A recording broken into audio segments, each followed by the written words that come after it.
Nightingale opened it and flicked through the stack of hundreds. Half now, the other half when you get rid of that damned ghost. Nightingale frowned.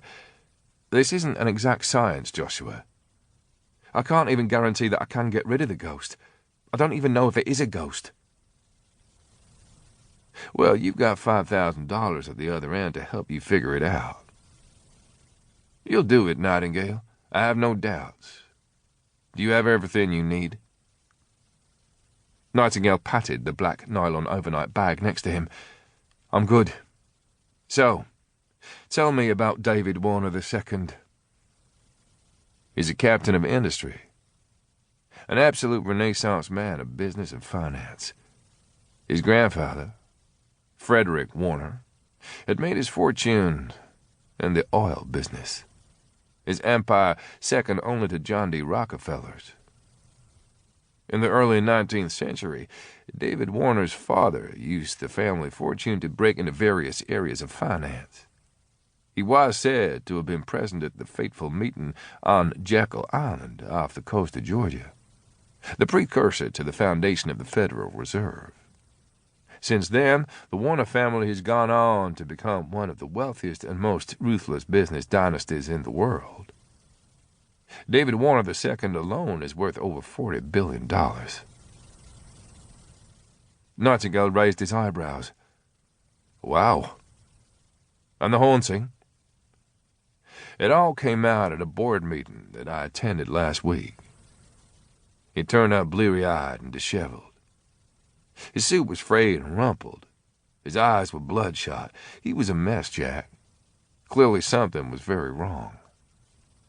He barely uttered a word the whole time, and it wasn't until the end of the meeting that he finally admitted he was losing sleep over a ghost. He said that, out loud, to the whole board.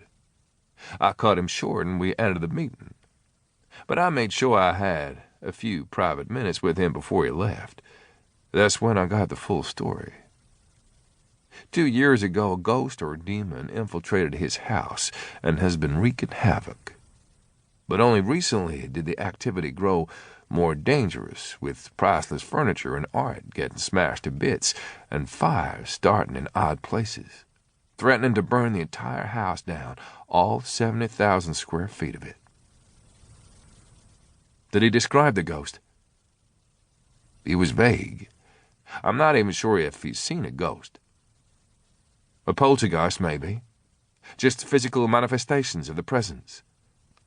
That's what I was thinking. But we both know the poltergeists usually involve young girls, not old men.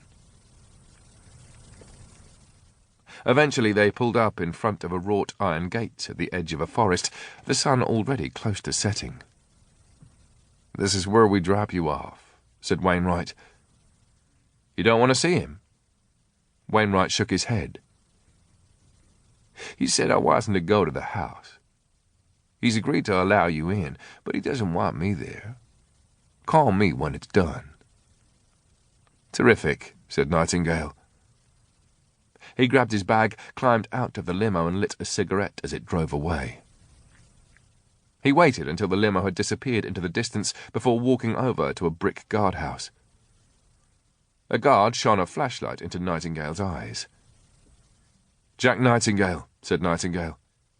I hope I'm expected.